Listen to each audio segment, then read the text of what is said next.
let's create a planty planner.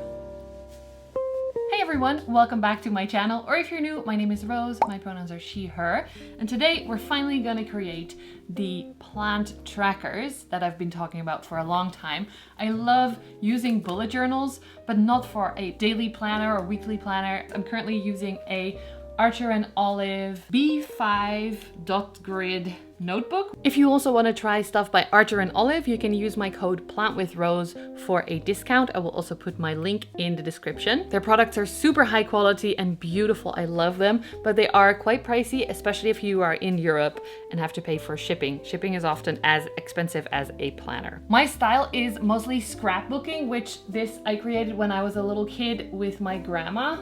Just creating little worlds of beautiful images that make us happy. So that's what's gonna be happening in this planner as well. If you're here just to see actual plants, then this video is not for you. Thank you so much, and I'll see you in the next video.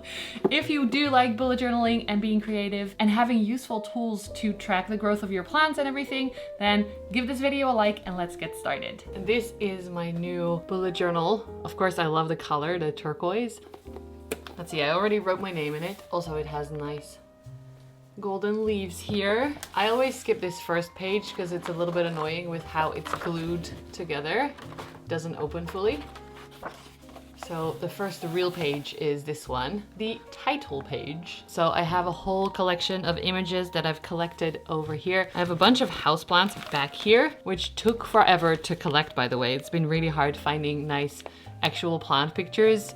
I get them out of magazines, and usually the magazines have more like garden plants in them, but luckily I have this now. Let's move the Hoya flowers out of the way. They're very cute, but that comes later. This little pile is cacti and succulents, which I have a specific plan for. This is the main houseplants aisle, and I was lucky to find some very, very cool pictures. They're upside down. The International Aroid Society magazine that I used to get in the mail. So for a title page, I like to make a collage, and I just start with looking at what I think will be cute. That's why I leave the pages this big as well, so that it can fill up a page, even if this is not necessarily what I'm interested in. I love these colors, but the plants not so much. Let's see. This one for sure, the Friedeck. Meh. Meh. Take me anywhere. Take me anywhere. Smaller bits to the side for now. Anywhere I want with you. Of course, we also need a space to put plant journal, because this is going to be my plant journal in letters. Okay, I've decided to switch things up. These are not working for me, so we're going to look into the cacti and succulent aisle as well, because I have started growing some more of these, if you don't know, in my greenhouse. This is a beautiful picture. Maybe this one. See, this is working. This is working more. Like the beautiful imagery and colors, pastels. Okay, maybe some Hoya flowers too. Let's see. And all my life. While editing this, I'm realizing that it's a lot of shuffling back and forth between different images. Like you can see here. I wanted to add that in sped up so you see the process a little bit. I pray for someone like you. And I thank God that I finally found you. While editing, I also noticed that apparently I sing a lot while I'm working. I didn't notice this, but I thought it would be fun to leave that in. This was filmed before I got my little corner cutter. From my experience, it's good to have some images that fill the whole page so that you have a background that you can work with, even if, like I said, some parts are not to your liking. And then I started to fill up the front a little bit more with some smaller images. This is actually a photo of a splendid cutting that my friend Iris got. I like cutting some parts out, like these Hoya flowers. And then there is a lot more shuffling around to get inspired, to get the right color combinations together. Here I'm cutting a little piece of the pastel paper to make the page label name thingy. It's it's kind of a shame because while making this, I actually had a book on, an audio book. So now unfortunately I can't use the audio of like the cutting, the ASMR parts, which I am definitely regretting because this is a lot more voiceover than I was expecting. And making a voiceover while you're in a big home renovation is not so easy. I really have to wait sometimes for the builders to stop making their huge loud noises. They've today actually taken out our full front window and are replacing it with better insulated glass and non-rotted wood. So it's been a bit of a cold and exciting day. Finally, this one is done. I'm happy. I love the colors of the Hoya and the little label. Next one we're gonna do is the index, which is not super interesting. Oh, I still have to cut the corner. Hold on. Did I show you my little corner cutter yet?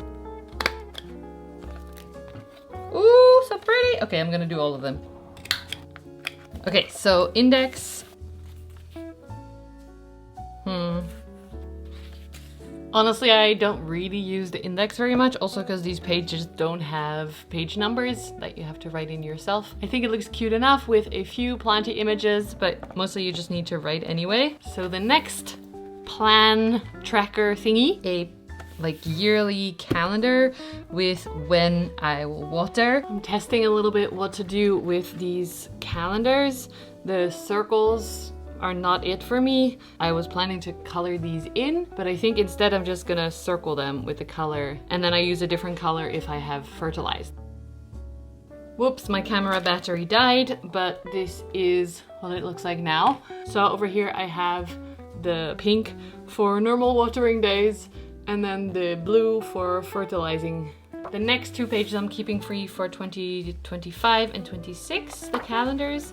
And then we're gonna get started with the growth tracker. This one is exciting because we are creating a Dutch door, which means I'm cutting out parts of the pages so that there is a like see-through part of the growth tracker. Let's start with cutting because that's the scariest part. And that way I don't have to keep writing the names of the plants down.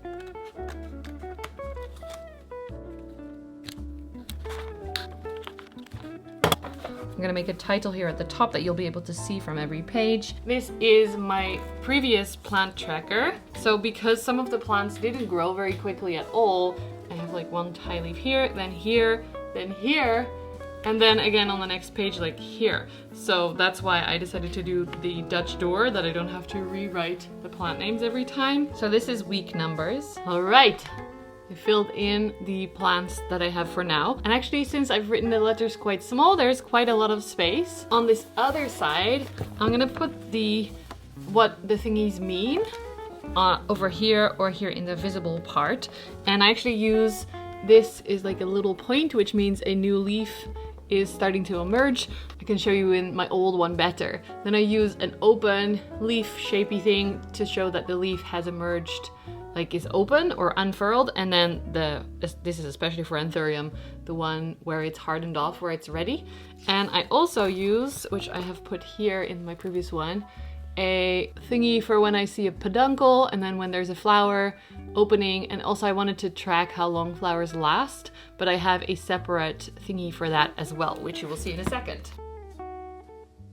I'm gonna do the decoration first. As before with collage pieces, this took a lot of shuffling, but I decided to make just an edge of nice images. I ended up with these ones that I glued on the page, and you can see here how nice it looks when the Dutch door is covering it, and I love that. I also made a little label with the meaning of the map icons, which apparently it's called a map legend or a map key. The next spread is gonna be a flower tracker. I want to know how long my flowers last, especially with certain Hoya that only open for literally one night sometimes, and others that last so long I kind of lost track. My linearis was open I think for a month, like 4 full weeks, which is so long. Maybe I'll make the tracker itself a little bit smaller and then go around it with all the pictures, because I have so many beautiful pictures that I want to use, especially this one. I love this one.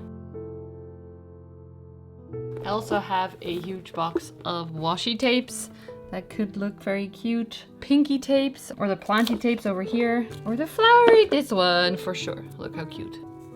Okay, As you saw on that box, I own quite a few different washi tapes, but I don't really know how to use them. I feel like I still have to learn how to make them look cute like I do with images. Then I just wrote down the first few names of Hoya with their start date, and I'm going to track how long flowers stay open. On the other page, I decided to make a wish list page because it was still empty, and I do have some plants that are still on my wish list. Like you can also see in some of the images, Philodendron Yuppie and that beautiful Delta Force Anthurium and some Hoya. It's a very simple setup, but I really like how it looks. It just is very clean and I can check off the boxes when I do get a plant. And the last setup we're doing is a special cactus one with all these adorable cactus images. Unfortunately, by this time, my microphone had switched off, so this all will be a voiceover. Like you can see me talking to the camera there about the cactus washi tape, but you can't hear it. So that's me telling you I have very cute cactus washi tape that I'm using. Also beautiful images. Cacti and succulents seem to be very photogenic. Just the colors, the pastels, very, very nice. I wrote a title, and I actually made the title a little bit cactusy there with the T and the C. Since I'm very new to cacti and succulent care, I wanted to make a spread where I collect all the plant care tips that I've received. So I have my phone there with the private messages of my friend Erin, and also the stories of Crystal and Sarah from the Plant Rescuer that all share very good tips. So I collected all of them together, and then later on the right, I actually also made a tracker of where I write when I water them. And that's it for now. I would love to hear your ideas about what other trackers I could put in here, or what other spreads about plants or about something else, because I would love to create more spreads, especially if they are very useful. And of course, I also just love making more cute things with images of plants. I hope you enjoyed this video. If you did, please give it a thumbs up, subscribe below if you haven't already. You can join my Patreon and YouTube membership as well if you want a little bit more. To end this video, I'll do a final flip through like Elizabeth has taught me, Plant-Based Bride. And don't forget to use my code with Archer and Olive if you're interested, Plant with Rose. Thanks friends, and I'll see you in the next video. Bye!